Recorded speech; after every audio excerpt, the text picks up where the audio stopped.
Hora H do Agro, com Kellen Severo. Oferecimento Ihara. Agricultura é a nossa vida. Ihara. Consórcio Nacional Valtra. Seu sucesso em nossos planos.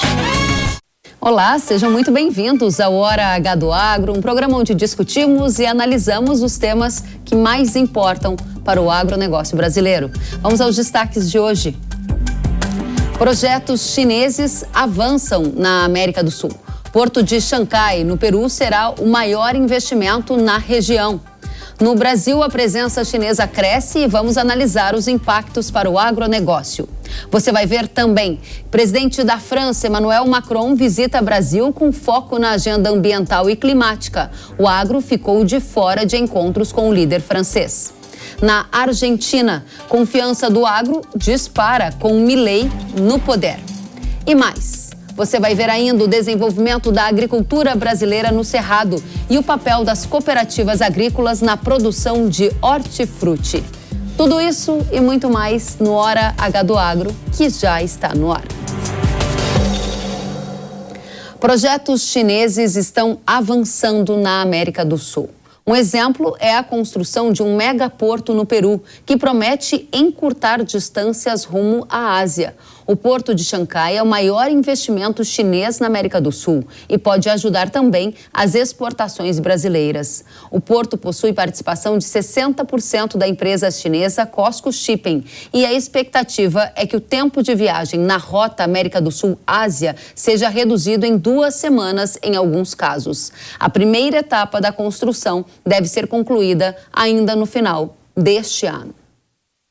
Esse interesse da China no Peru faz parte de um conjunto de investimentos do governo asiático chamado de Rota da Seda, no qual há investimentos em diversos países do globo, criando corredores terrestres e rotas marítimas, além de outras infraestruturas, como em telecomunicações. Para quem nos acompanha pela TV, nesta tela é possível ver um mapa criado pelo Instituto Internacional para Estudos Estratégicos que mostra o tamanho dessa iniciativa da China, que envolve tanto empréstimos como investimentos chineses, abrangendo desde projetos tradicionais de infraestrutura física até projetos digitais. Nas linhas coloridas é possível ver as rotas criadas pela iniciativa chinesa, a Rota da Seda. Já os números em cima de cada país representam os investimentos e empréstimos dos asiáticos. O levantamento feito por esse Instituto Internacional identificou que até 2022 havia investimentos chineses em 173 países do mundo. No Brasil, o Instituto indicou que até 2022 já havia mais de 40 projetos chineses aqui no país. Entre eles estão a compra de participação no terminal de grãos no Porto de Paranaguá, testes da tecnologia 5G, presença de infraestrutura tecnológica como data centers, investimentos em fintechs brasileiras e construção de linhas de alta tensão. A gente agora vai analisar essa situação, os investimentos chineses aqui no Brasil. Por que a China investe tanto no Brasil? Túlio Cariello, diretor de conteúdo do Conselho Empresarial Brasil-China, vai responder a esta e outras perguntas. Primeiramente, seja muito bem-vindo, Túlio.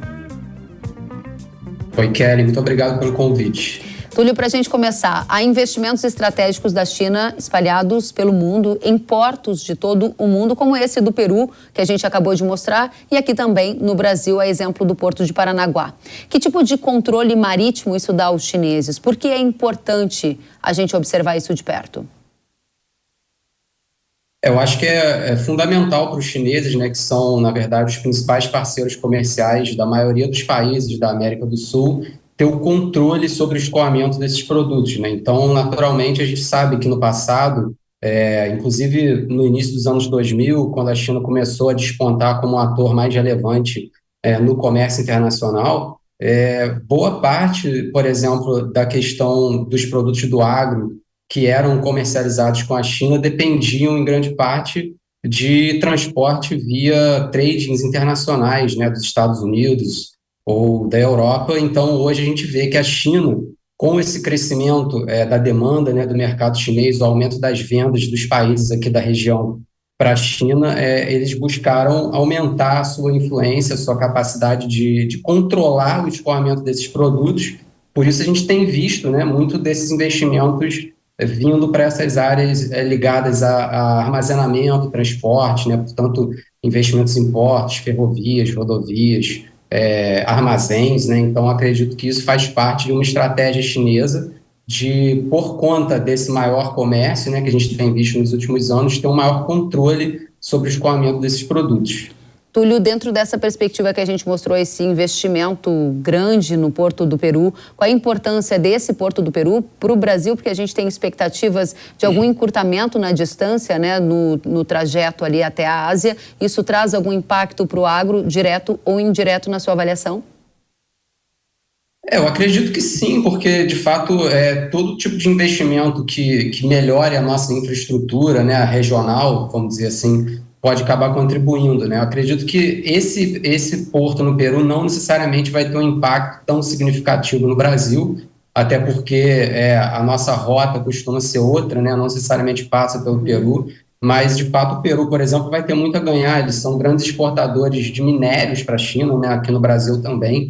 E eu acredito que o mais importante aqui é a gente pensar em estratégias para atrair investimentos do tipo também aqui para o Brasil, né? Eu acredito que a maior parte do investimento chinês hoje aqui, ela é muito concentrada ainda na questão de energia, sobretudo na área de eletricidade e petróleo, e os investimentos em infraestrutura, infraestrutura tradicional, né, como comentei, ferrovias, portos, armazéns, ainda está muito abaixo do potencial que essa área oferece, né? São gargalos históricos que o Brasil tem. Eu acho que hoje a China é um dos poucos países no mundo que tem envergadura e disposição econômica, né, para investir tanto no exterior. No início você estava comentando sobre a questão da nova Rota da Seda, né, desses investimentos que tem hoje em mais de 170 países. O Brasil não é parte dessa rota, mas, ao mesmo tempo, a gente está posicionado como o país que mais atraiu investimentos chineses nos últimos anos aqui na América do Sul. A gente tem praticamente metade de todo o estoque do investimento chinês aqui na região,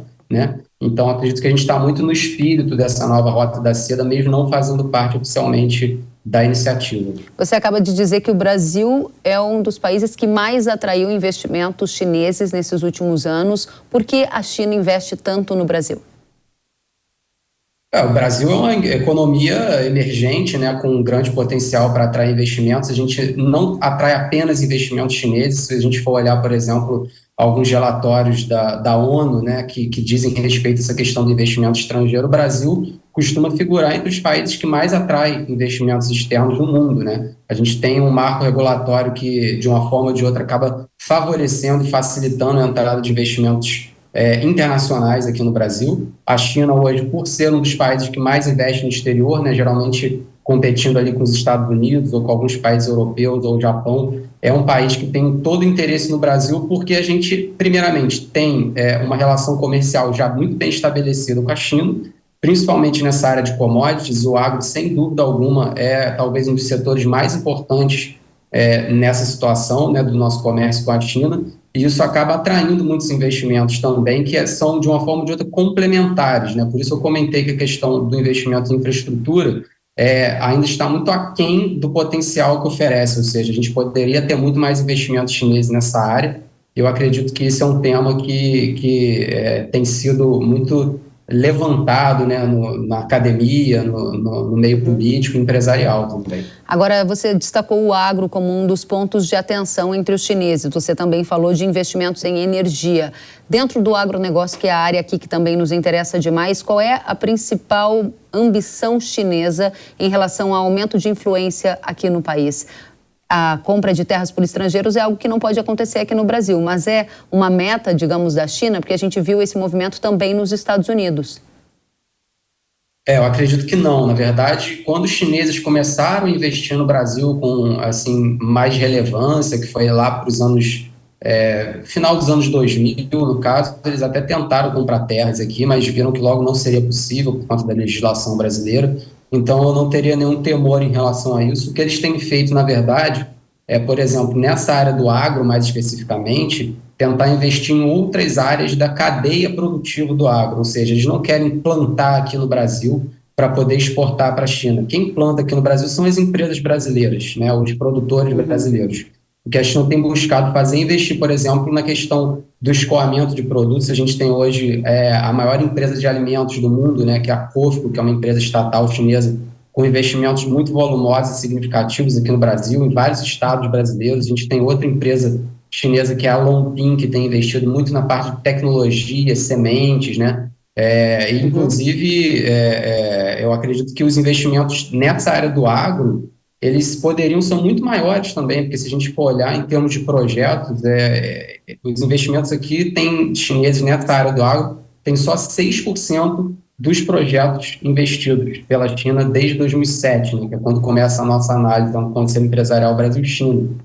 Seria o quarto lugar em termos de setor, né, ficaria atrás só da área de petróleo, energia e indústria manufatureira, né? Então, assim, acredito que é um setor que tem muito potencial e eu espero que a gente possa ver mais investimentos nessa área no futuro também. Interessante. Agora, Túlio, quando a gente observa esses números, você está dizendo, né? O agro fica atrás de 3 outros setores em relação à atenção chinesa em investimentos, desde que os estudos começaram a ser feitos aí por vocês. Há quem diga que a China está comprando o Brasil, seja pela dependência que a gente tem deles como clientes para as nossas exportações, seja pelos crescentes investimentos aqui. Você concorda? Não, eu acho que isso é realmente algo que está muito fora da realidade, inclusive porque os investimentos chineses que entram aqui no Brasil, eles operam de acordo com a legislação brasileira e, em muitos casos, eles são muito benéficos, na verdade, para o Brasil, né? Primeiro porque alguns investimentos desses são, de fato, greenfield, né? Ou seja, investimentos que são feitos do zero, que incluem, por exemplo, a construção de uma nova fábrica, né, de algum produto específico que, naturalmente, dinamiza muito a relação econômica no local onde está sendo feito aquele investimento, porque você vai precisar de matéria-prima, você vai precisar contratar novos trabalhadores, né? E em outros casos, essas empresas chinesas, quando vêm para o Brasil, elas compram empresas brasileiras que, em muitos casos, estão em dificuldades financeiras, o que acaba fazendo com que elas mantenham empregos aqui no Brasil e não só gerando novos empregos, né? Ou seja, eu acho que é uma questão que a gente tem que ver como uma parceria estratégica que funciona muito para a China, né? Porque de uma forma ou de outra eles estão lucrando também com esses investimentos aqui, e funciona muito para o Brasil porque a gente está, de uma forma ou de outra, dinamizando a nossa economia, a gente está trazendo tecnologia de fora muitas vezes, né? Nessa área do agro, por exemplo, os investimentos da Longping, que eu comentei, né? Nessa área mais de biotecnologia, eu acredito que são muito promissores também para a relação bilateral. A questão também dos investimentos da Corpo, né, que acabam trazendo toda essa questão ligada à infraestrutura, escoamento de produção, armazenamento, são sem dúvida alguma, investimentos que têm muito a acrescentar para os dois lados, na verdade. Não vejo uma relação assim, de dependência ou compra do Brasil, como costuma ser falado, não. Muito bem. Tem algum risco? Porque, olhando para números, a gente vê mais de 80% da soja brasileira indo para a China, a ampliação das compras de carne bovina, e claro que isso gera um dinamismo no Brasil, nas áreas em que se produzem esses produtos, para atender esse cliente, o cliente chinês. Ao mesmo tempo, quando a gente pensa em gestão de risco, a gente sabe que colocar os ovos, a maioria deles na mesma cesta, pode gerar uma implicação negativa, nesse caso, para o Brasil. Você vê algum risco importante no sentido do chinês eventualmente decidir e buscar fornecimento em outras áreas como a África, e em algum momento ao longo da história abandonar gradualmente essas compras do Brasil? Essa é uma ótima pergunta, Kellen. Eu acredito que existe sim esse risco, inclusive porque a China, ela, como você comentou, tem buscado outros parceiros, outros fornecedores no exterior, né? Buscado, por exemplo, novos fornecedores na própria África, na própria Ásia, até mesmo na Europa, né? E, inclusive, a China tem buscado aumentar também a produção de alguns itens, né? Algumas commodities domesticamente. Isso é o caso muito claro, por exemplo, na área de carnes, né? É muito curioso, porque a gente vê que o Brasil vende muita carne para a China, mas a realidade é que a China é quase autossuficiente, por exemplo, na carne de porco e na carne de frango. Então, o que o Brasil exporta para a China, muitas vezes não chega a 1% do que de fato é consumido no país, né? Então, é realmente uma relação assim, que tem que ser vista a longo prazo. Os chineses têm feito isso porque eles têm consciência que eles não podem depender tanto de um ou dois parceiros no fornecimento de commodities, né? Inclusive porque o Brasil é um dos poucos países no mundo que tem essa envergadura, toda essa produtividade, capacidade de exportação durante todo o ano. A gente tem muito mais safras, por exemplo, do que outros países que estão mais no hemisfério norte, por exemplo, como é o caso dos Estados Unidos, né? Mas o fato é que isso é um trabalho que a China tem feito, né, de buscar evitar essa dependência excessiva do Brasil. E eu acho que a gente tem que pensar isso do nosso lado também. Para o futuro, a China naturalmente vai continuar sendo o nosso principal destino de vendas, por exemplo, de soja e carnes. Eu não vejo isso mudando. Mas o fato é que a gente precisa, sim, buscar novos parceiros no exterior. Eu acredito que a própria África é um continente que oferece grandes oportunidades, né? Inclusive que a imagem do Brasil na África, em geral, é muito positiva. A gente tem capacidade de exportar para o exterior, para a própria Ásia, de uma forma geral, né? Países emergentes na Ásia, e buscar outros mercados além da China para evitar que essa dependência se aprofunde. Né? Muito bem. Agora, uma última pergunta. A gente está analisando aqui essa presença chinesa ao redor do mundo, investimentos crescentes no Brasil, também no agro, e uma área que não foi mencionada é a área de bancos. Os bancos chineses estão avançando pelo mundo. Como esse movimento é compreendido por vocês do ponto de vista de empréstimos para diferentes setores, entre eles o agro, e até um avanço da circulação do yuan, que essa é uma ambição, inclusive, da China, não é? Exatamente. No Brasil, a gente tem, de fato, presença de alguns dos maiores bancos chineses, né? Mas eu acredito que a relação do Brasil com a China nessa área, ela é muito mais voltada para a questão do investimento do que do financiamento. A gente não tem muito financiamento chinês aqui, né? Mas, de fato, eu acho que para a área do agro, a questão do financiamento é muito promissora, no sentido de que a gente pode buscar mais parcerias e financiamento verde, no caso, né? A China é um país agora que tem investido muito na questão de transição energética. Eles têm uma meta muito ambiciosa de descarbonização, ou seja, até 2060 eles querem ser neutros em carbono. Isso reflete muito também nas ações da China no exterior. Então, o Brasil, que é um país que já tem essa questão da tecnologia do agro bem desenvolvida, é um dos países que mais investe nessa área, é uma referência mundial, poderia atrair mais financiamento, né, para além dos investimentos também, claro, como eu comentei, nessa área, por exemplo, de carne carbono neutro, né, agricultura de baixo carbono. Okay. São todos setores que têm muito potencial para atrair parcerias. Muito bem. Túlio Cariello, diretor de conteúdo do Conselho Empresarial Brasil-China, muito obrigada por estar conosco aqui na Jovem Pan News. Volte sempre. Obrigado, Keren, pelo convite. Obrigada a você. Até a próxima. E o presidente francês Emmanuel Macron esteve no Brasil nesta semana. Na agenda de 3 dias, o foco foi principalmente a agenda climática e ambiental. Ao lado de Lula, Macron conheceu a Amazônia, condecorou uma liderança indígena e anunciou um programa de 1 bilhão de euros para a floresta amazônica com recursos públicos e privados pelos próximos 4 anos. O francês participou também do lançamento de um submarino e de um fórum empresarial. Ele participou deste fórum empresarial com representantes da indústria brasileira. Já o agro ficou de fora da agenda de Macron. Entidades representativas como a Associação Brasileira do Agronegócio e a Sociedade Rural Brasileira confirmaram à Hora H do Agro que não tiveram nenhum encontro com o presidente francês. Vale lembrar que o francês Macron é um crítico da nossa produção agrícola brasileira. Ele já chegou a escrever no Twitter que, abre aspas, continuar dependendo da soja brasileira seria endossar o desmatamento na Amazônia, fecha aspas. A França tem grande influência nas decisões tomadas pela União Europeia, onde a Agenda Verde tem gerado protestos de agricultores contrários aos excessos das regulações e dos custos de produção. Durante a passagem por São Paulo, Macron criticou o acordo entre Mercosul e União Europeia. Durante sua passagem pela capital paulista, o presidente da França rejeitou de maneira enfática o acordo entre Mercosul e União Europeia.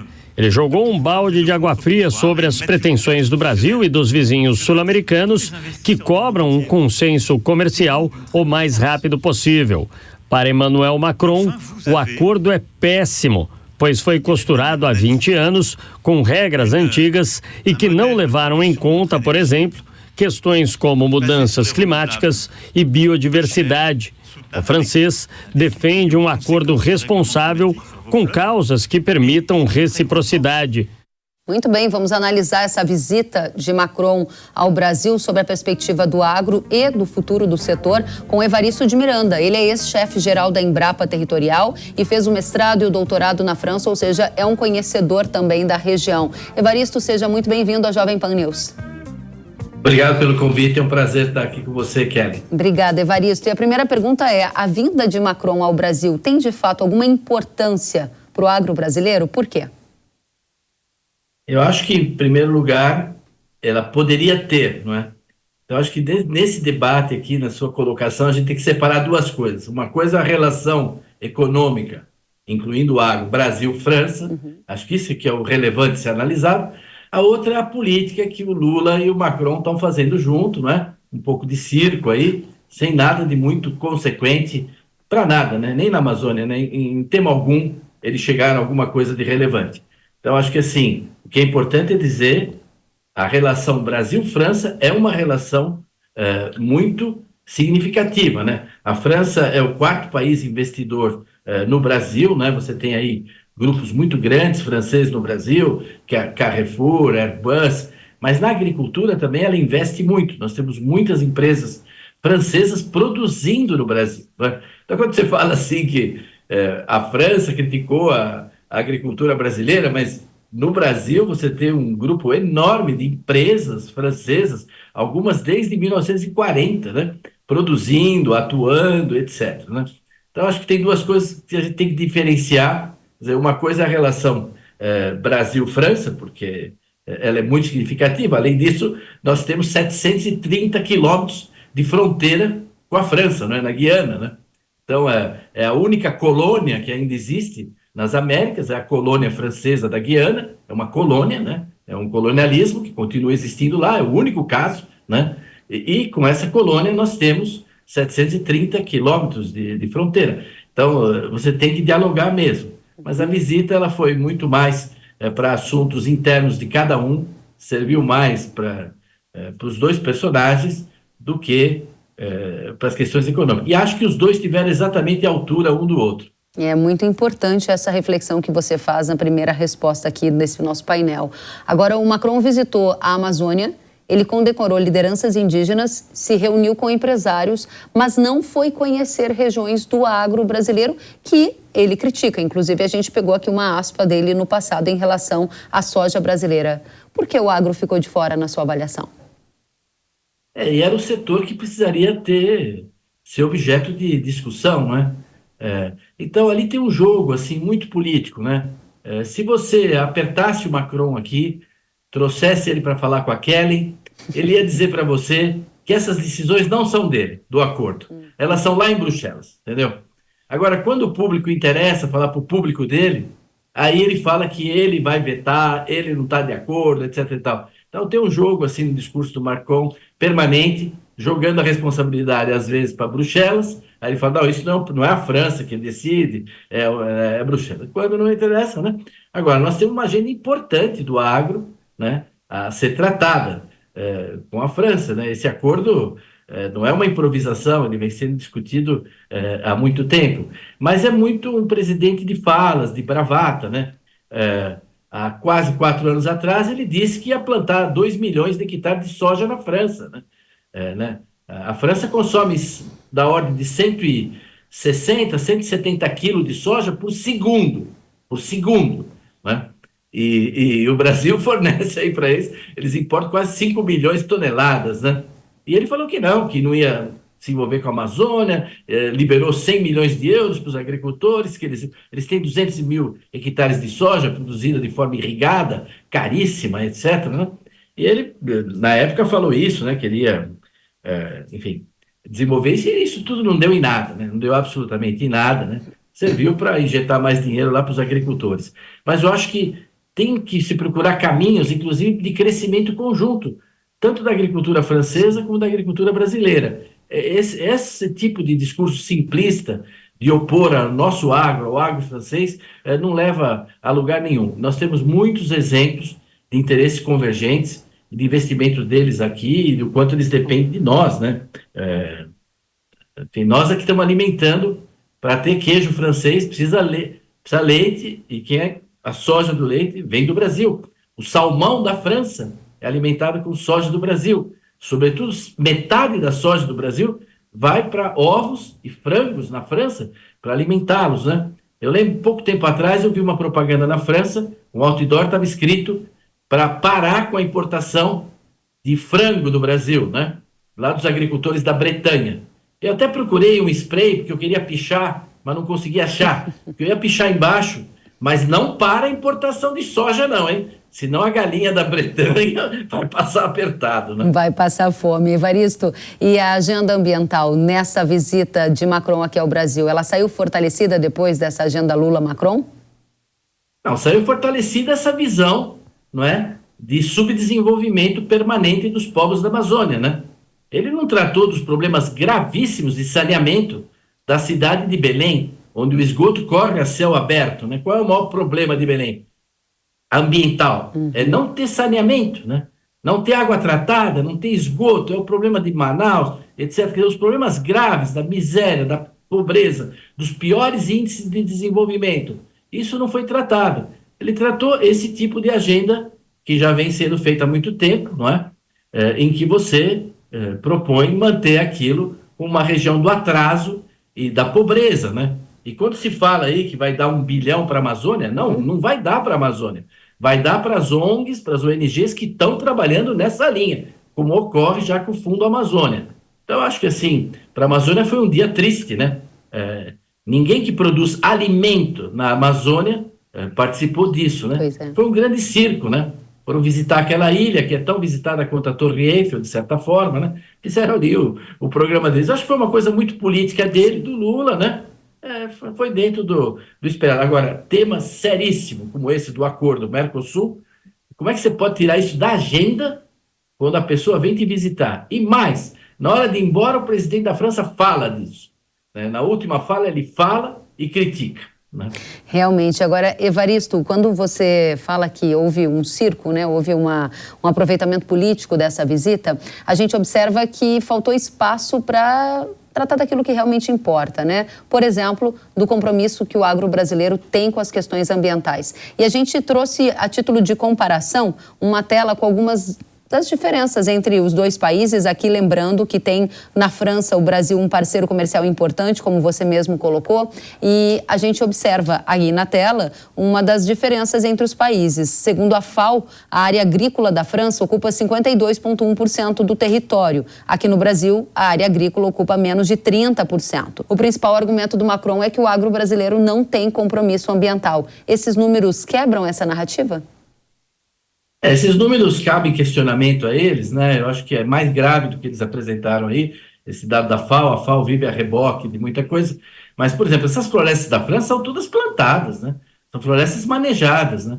Eu lembro de receber aqui uma delegação de senadores da França, e quando eu mostrei os dados da Embrapa, que a França não tem nada, praticamente, não tem nada de floresta original, ele me disse, não, mas lá no Maciço Central, na França, tem uma floresta hoje que é praticamente já uma floresta original, muito bem preservada. Eu perguntei para ele se tinha urso, se tinha lobo, se tinha lince lá dentro. Ele falou que não. Eu falei, então, o dia que tiver, o senhor me avisa que eu vou passar a mudar a estatística da Embrapa e dizer que não é plantada, que é uma floresta original, né? Então, são florestas manejadas. Eles não estão errados no uso da terra deles, né? Eles não estão errados. O que é inacreditável é você querer impor, né, uma regra como essa para outros países a pretexto de meio ambiente e, na realidade, jogando aí numa concorrência comercial, né?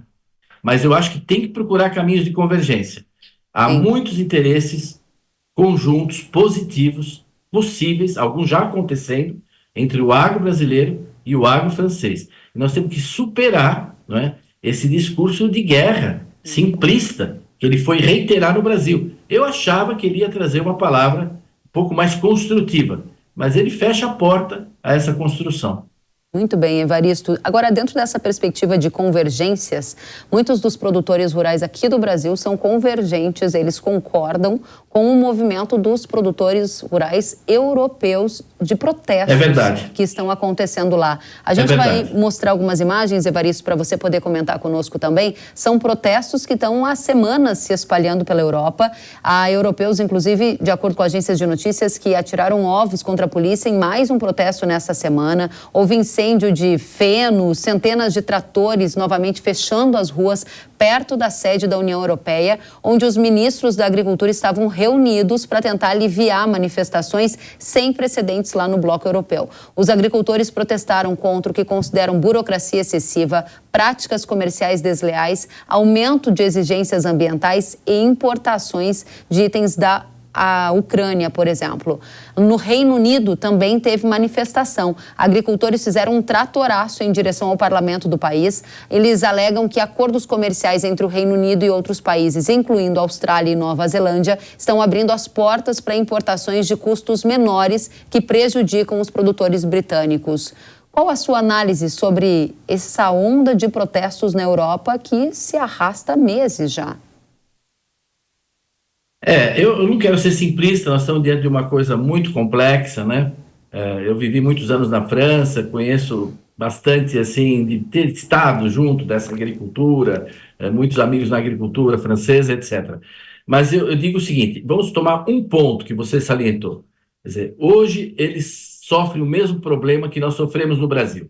Uma agenda ambiental produzida para o agro, por gente que não é do agro, que não conhece as condições de produção, não conhece, não quer conhecer, tem até antipatia pelo agro, né?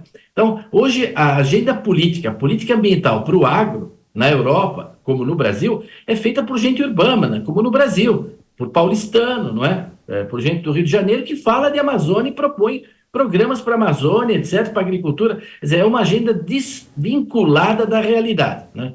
E que chegou a níveis de imposições e de propostas completamente delirantes. Agora, você vê, os agricultores não aceitaram de deixar 4% da sua área, não em floresta, em reserva, não, em pousio, certo? Pode até ser com vegetação nativa. Eles recusaram isso. Nós temos 20%, na Amazônia chega a 80%, não é? Então, nós temos, assim, regras ambientais muito mais duras, né, no caso do Brasil, né? Então, eu acho que nisso há uma grande convergência. Acho que seria muito interessante a gente organizar um evento internacional sobre produção de alimento e combate à fome. Mas só com o produtor de alimento. Produtor de alimento da França, do Brasil, da Argentina, dos Estados Unidos. Nós só falar quem produz alimento. Isso é que combate a fome.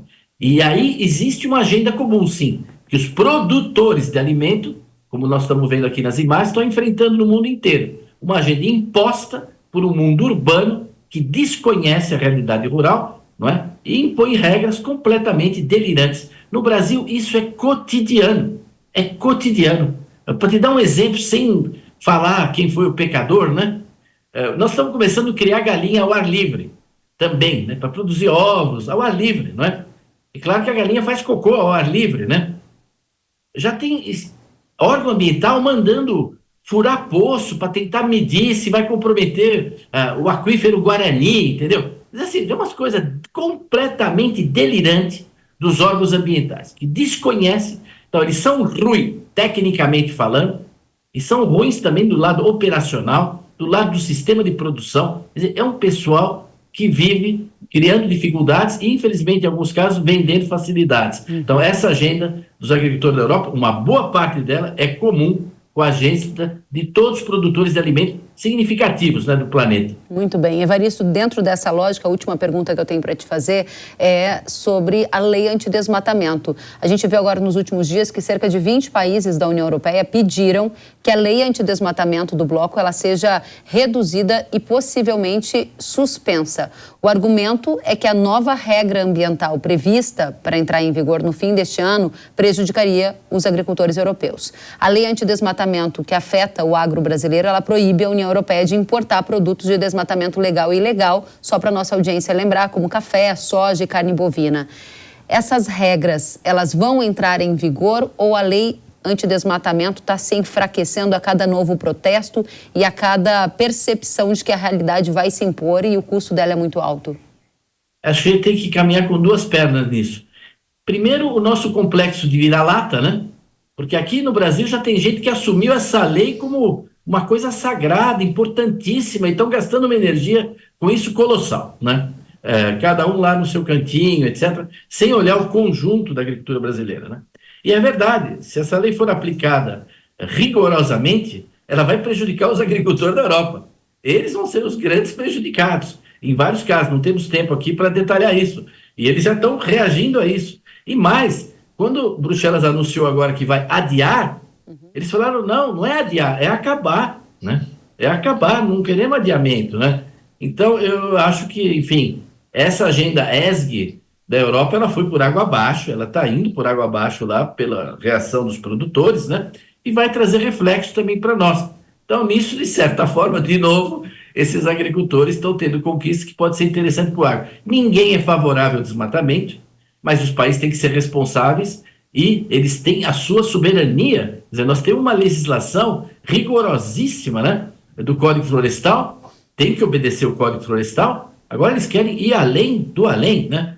Então, isso não é possível, e não só nós, né? Na África, a França explora madeira, a Bélgica explora madeira no Gabão, explora cacau, está tendo desmatamento em todos esses lugares. Imagina que esse pessoal vai conseguir se adequar. E a burocracia que isso geraria é algo colossal, algo colossal. É verdade. Evaristo de Miranda, muito obrigada por estar conosco analisando esses fatos importantes que marcaram a semana, que impactam o agro. Você trouxe para a gente uma visão de futuro que muito importa para a nossa audiência. Volte sempre, um prazer recebê-lo, Evaristo de Miranda, que é ex-chefe da Embrapa Territorial. Até a próxima. Eu agradeço e uma Santa Páscoa aí para todos. Amém, para todos nós. E no encontro com Macron, Lula fez alguns pronunciamentos e ele disse que 14% de terras indígenas é muito pouco, ou seja, de território destinado aos indígenas no Brasil. Ele também afirmou que vai continuar demarcando áreas para os índios. Vamos conferir. É importante lembrar que os conservadores brasileiros, os latifundiários brasileiros, aqueles que são contra a participação do povo, costuma dizer o seguinte: o povo indígena já tem muita terra no Brasil. Ele já tem 14% de todo o território nacional do povo indígena. É muita terra para indígena. Todo dia eles falam isso. O que eles não percebem é que os indígenas têm 14% de terra demarcadas hoje. Quando os portugueses chegaram aqui em 1500, eles tinham 8,5 milhões de quilômetros quadrados. Era tudo deles. Ou seja, portanto, o fato deles terem 14% legalizado é pouco diante do que eles precisam ter para viver, manter a sua cultura e o seu jeito de viver. Aqui, presidente Macron, eu tenho certeza absoluta que o nosso governo já é o governo que mais remarcou terra indígena e é o governo que vai continuar remarcando terra indígena e vai continuar remarcando parques de reservas florestais para que a gente evite o desmate. E depois do intervalo, você vai ver que o índice de confiança no agro argentino disparou. E tem mais, uma cooperativa agrícola que transformou o cerrado em solo fértil para a produção de hortifruti. Os detalhes, logo mais, eu aguardo você.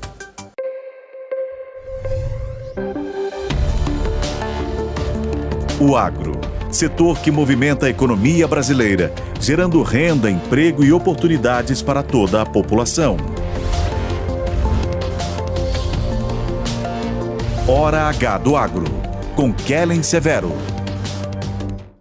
Ferrugem, mancha-alvo, antracnose, oídio e anomalia da soja são grandes ameaças à produtividade, mas elas não resistem à força da solução inovadora da Yara. Agora é com Sugoi, o avassalador, o fungicida que traz a praticidade do protetor na fórmula, com o máximo poder da tripla ação contra as doenças da soja. Sugoi é da Yara.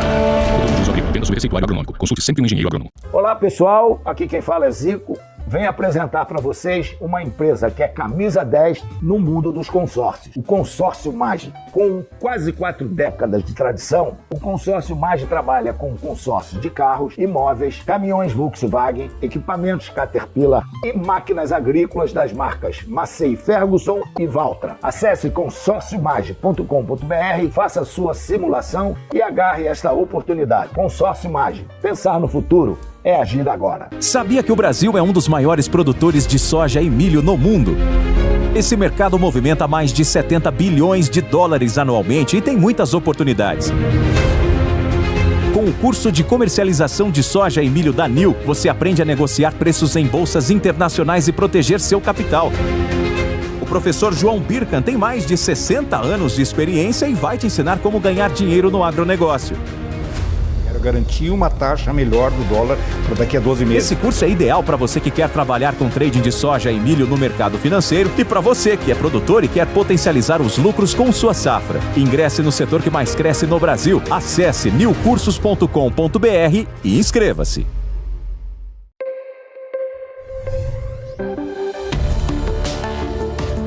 O agro, setor que movimenta a economia brasileira, gerando renda, emprego e oportunidades para toda a população.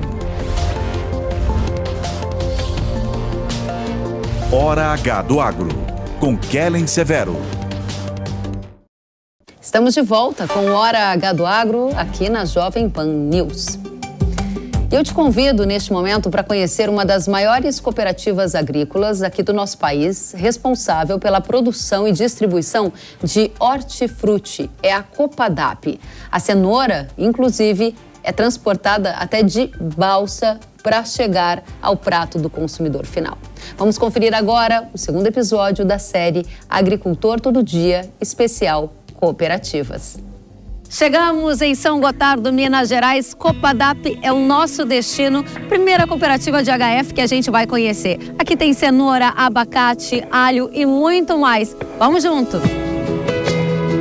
Marcos, prazer em estar na sua casa. Me diga uma coisa, para quem não conhece a história de vocês, o que começou? É um orgulho para nós. Até esse ano a gente vai comemorar os 50 anos do PADAP, né? Que é o projeto de assentamento dirigido do Alto Paranaíba. Mas foi o projeto piloto que deu origem ao Prodesser no Brasil, que a gente deixou de ser um importador de alimentos para passar a ser exportador. Isso é um orgulho para nós. Os nossos pioneiros, né, que vieram para cá, junto com a cooperativa de Cotia na época, foram os desbravadores do Cerrado. Trouxeram os jovens produtores já profissionais, né, na agricultura para cá. Junto com a pesquisa, o pessoal da Embrapa, eles conseguiram desenvolver essa tecnologia para conseguir corrigir o solo do Cerrado, que era muito pobre, e conseguir transformar isso aqui, né, no que é hoje, né? Porque tinha uma crença que no Cerrado não dava. Até o pessoal local ria, que ninguém queria essa terra aqui do Cerrado nem de herança. E como é que essa história começou a mudar e onde entra a história da cooperativa? Com o fim da Cotia, os produtores que aqui estavam fundaram a Copadap. Em 1994, começou com cereais e café, e com o tempo a gente foi vendo que aqui, pela altitude, a gente conseguiria produzir HF, né? Hoje ela é significativa, principalmente em cenoura, alho e abacate, sendo o maior produtor do Brasil. Bom, aqui na unidade de beneficiamento de HF, a gente recebe praticamente todas as cenouras escoferadas, né, vindo das fazendas, onde dentro da beneficiadora ele vai passar por um processo de lavação, posteriormente ele vai passar por uma esteira de classificação, onde retira as cenouras por padrão não comercializáveis. Logo em seguida ele vai passar pela polidora, que vai dar um acabamento final, na sequência já vem para classificação das cenouras, onde a gente vai embalar, pesar, armazenar e fazer inspeção para todo o país. Eu descobri que tem cenoura que sai daqui de Minas Gerais e pega até balsa para chegar em Manaus. Ou seja, essa cenoura, ela precisa estar resfriada para aguentar essa longa jornada. E tá frio aqui dentro, ó. Aqui que acontece a mágica do abacate. Então aqui é a máquina de lavação, como inicia-se por umas escovas que passam pela esteira. O pessoal seleciona manualmente e acaba embalando nas caixas de papelão com 18 quilos, que vem com selo de rastreabilidade, código de origem certinho, para poder garantir para o consumidor um produto apto para o consumo. A gente está buscando agregar valor no produto para poder remunerar melhor o produtor. Esse aqui é uma das beneficiadoras de batata que presta serviço para a Copadap. Juntando os 2 lavadores, dá em média 45 caminhões lavados. A correria vocês viram, né? É diária, é de segunda a segunda. Então tem caminhão para o Rio de Janeiro, Espírito Santo, Bahia, Campinas, São Paulo, BH, para todo lado. É o dia inteiro na correria. É o ano todo, pelo menos 3 culturas diferentes. Isso dá dinamismo, isso dá diversificação, isso dá competitividade econômica, porque quando uma cultura está na alta, a outra está na baixa, você consegue ter o ciclo da agricultura se renovando. Por quê? Porque uma vai complementando a outra. Seu Amado, quanto tempo o senhor faz parte dessa história? Desde 1976, eu permaneço aqui na empresa. Aqui nós somos ricos em serviço, né? Muita mudança de plantação, cidade que eu ando aí, secretário, todo dia anunciando, vaga de serviço, paga na hora, paga por mês, o serviço está sobrando. São Gotardo era uma coisa antes da chegada dos produtores e outra hoje, né? O desenvolvimento da cidade, seja na parte econômica, seja na parte social, ele foi muito influenciado, né, pelo esse desenvolvimento da agricultura aqui no Cerrado.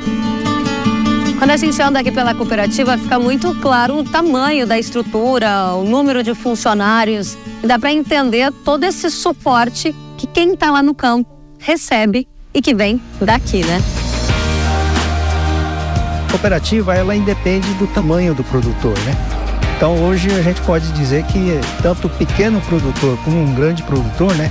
Ele pode aproveitar muito da força do cooperativismo. Por exemplo, a gente sozinho, às vezes a gente tem uma certa dificuldade de competir no mercado. Você estando numa cooperativa, lógico, você tem seus companheiros cooperados, seu produto aumenta, né? Sua visibilidade aumenta. Então, tudo isso aí faz com que a gente tenha muito mais inserção dentro do mercado. Demar, a gente viu aquelas frutas, legumes, tudo muito bonito, né? Como é que faz para manter um manejo do HF para esse produto chegar tão bonitão lá no consumidor? Parte do processo passa pelo controle das pragas, das doenças, mas infelizmente a gente trabalha a céu aberto, né? E todos os cultivos estão suscetíveis ao ataque de pragas e doenças, assim como nós estamos também. E então a gente tem aqui hoje nos estoques nossos, né, os fungicidas, os herbicidas, os inseticidas, para que a gente consiga controlar as pragas e as doenças no campo, para que chegue um produto de qualidade no consumidor final. A batata em solo desgastado, ela não dá muita qualidade. Então esse aí é um dos principais problemas. Outro problema é a questão das doenças e pragas que ocorrem na cultura da batata. Ela exige muita aplicação, muita dedicação.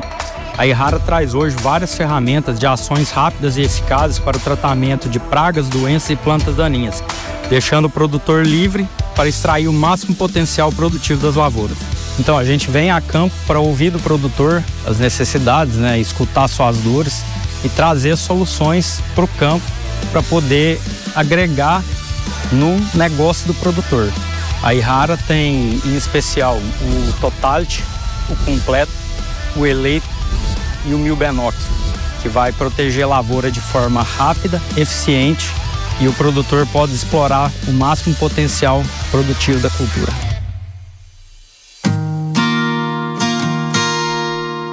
O foco aqui é nas pessoas, né? No desenvolvimento das pessoas, seja colaborador, seja cooperado, seja fornecedor, seja de todas as áreas, né? O foco é no desenvolvimento, na melhoria da sociedade como um todo.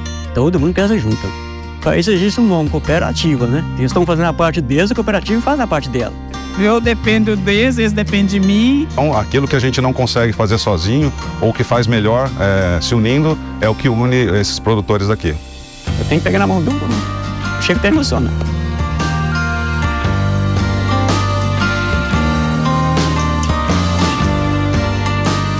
O destino de tudo que se produz, de todas essas toneladas que a gente viu, é o próprio brasileiro. É a nossa cenoura do almoço, o alho que tempera a nossa comidinha e todas essas outras culturas que estão ali no dia a dia da nossa refeição. Isso é muito poderoso também. A gente não imagina o trabalho que tem por trás disso aí, né? Desde a pesquisa, desde o fornecimento, as dificuldades, né? A indústria a céu aberto, que é a agricultura, Mas para nós, como produtores, é uma satisfação muito grande poder levar produtos aí de qualidade, com controle, preocupados aí com o meio ambiente, preocupado aí com a qualidade de vida dos trabalhadores, né, e chegar esse produto aí para o consumidor final. Tá comprando um produto que a gente produziu, né? E a gente também se sente muito orgulhoso, né? Aí você fala, nossa, aquele lá ali foi eu produzi, nós produzimos, né? E é por isso que o seu Amado disse que toda hora que ele vai no mercado, que ele põe um alimento na mesa, ele se lembra que ele também faz parte daquilo. Que ele é parte, as centenas de pessoas que trabalham na cooperativação, centenas de produtores também. É uma engrenagem tão complexa que não custa relembrar que cada alimento daquele tem uma linda história por trás. Dá muito orgulho, dá orgulho demais. Você fala assim, ó, isso aqui passou na minha mão, na mão de nós todos, assim, sabe? Porque você chega lá, é muito bonitinho, lá na quitanda, tá tudo arrumadinho, mas se você vai no campo, vocês vê o tanto de gente que empenha para isso, né? Então eu fico muito satisfeito de fazer parte desse negócio, né? É o negócio de alimentar o Brasil, né?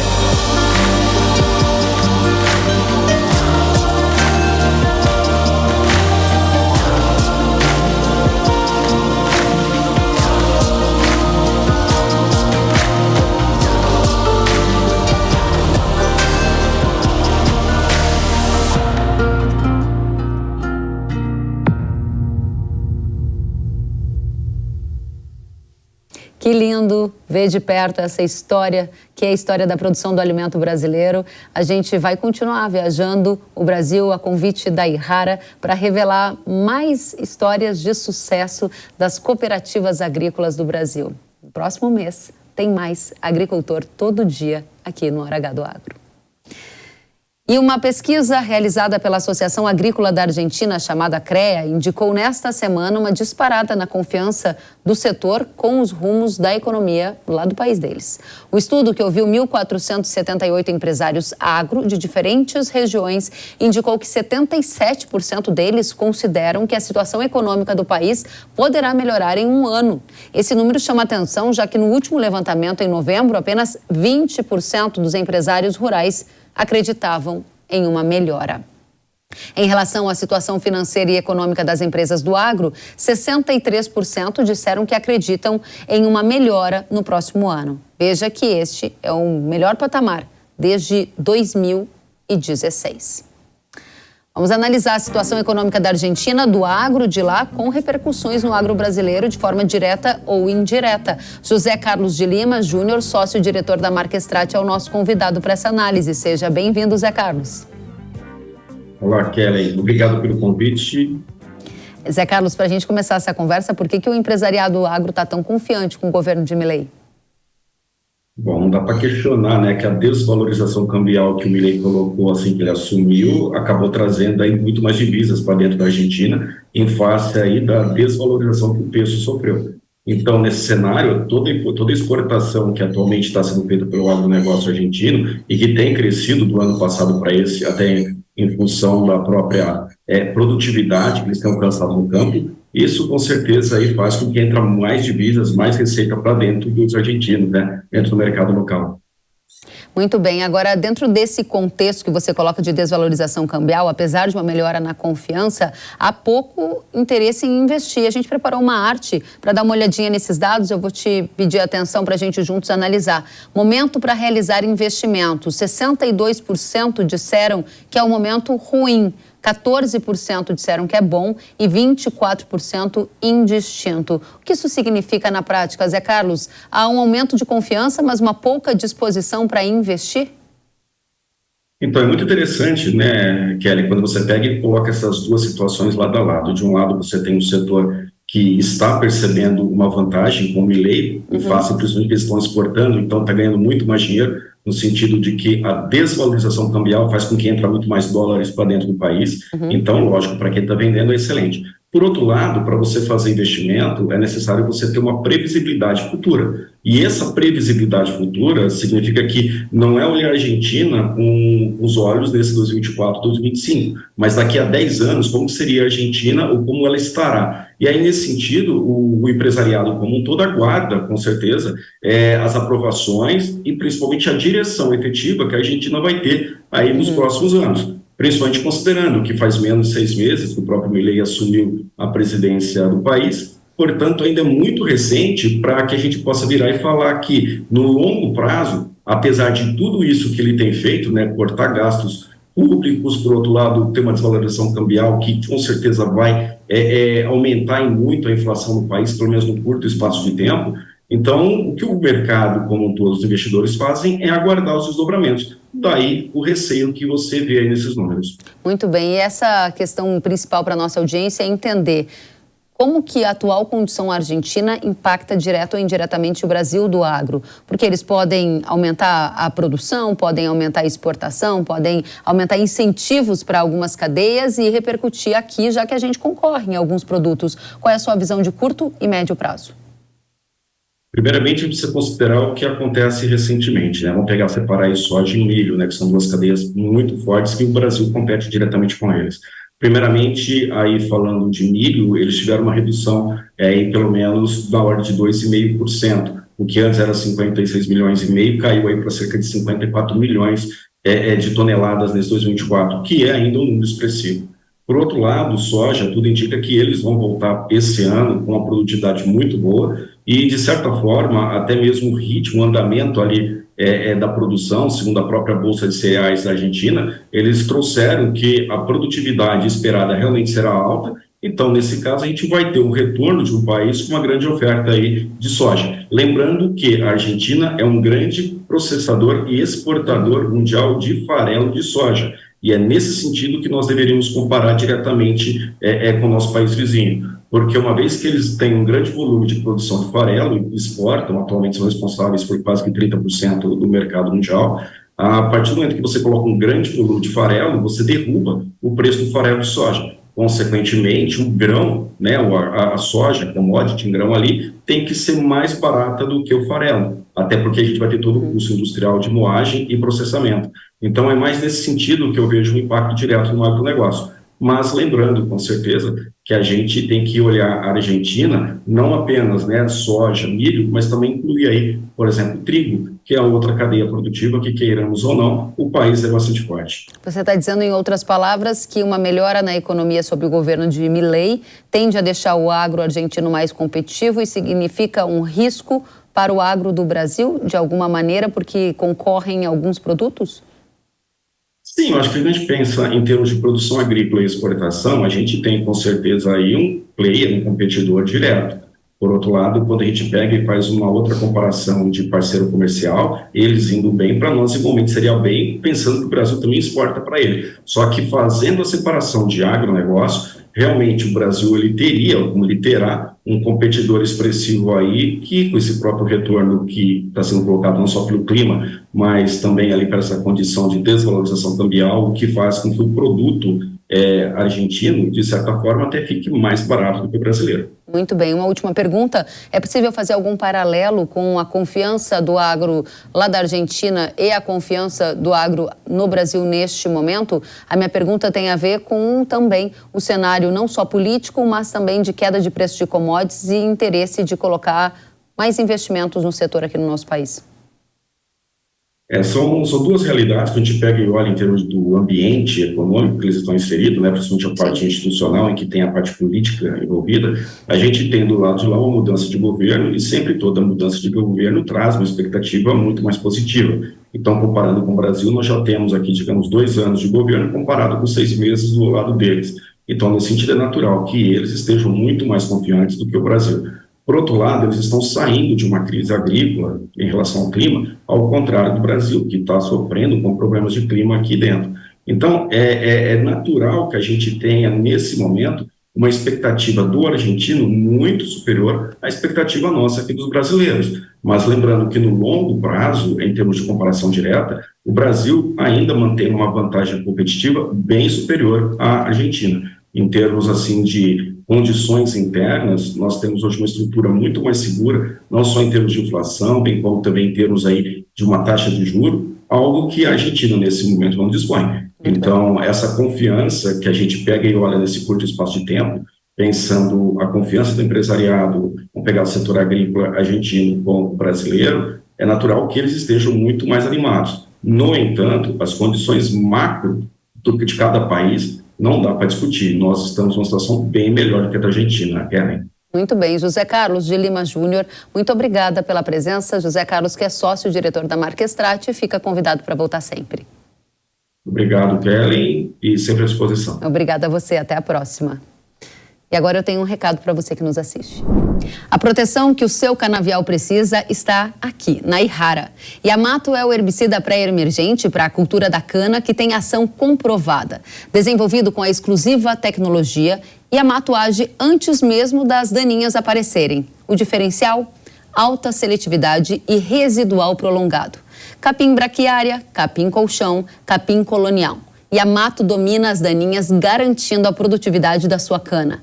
Yamato também é registrado para trigo, batata, café, soja, milho e outras culturas, combatendo uma variedade de plantas infestantes. Flexibilidade de uso para todas as modalidades. Não perca tempo. Acesse ihara.com.br ou aponte a câmera do seu celular para o QR Code na tela para saber mais. Yamato, o herbicida pré-emergente da Ihara, que não dá chance para Mato Competição. Muito bem, o Hora H do Agro de hoje fica por aqui. Obrigada pela companhia. Até a próxima semana. Tchau.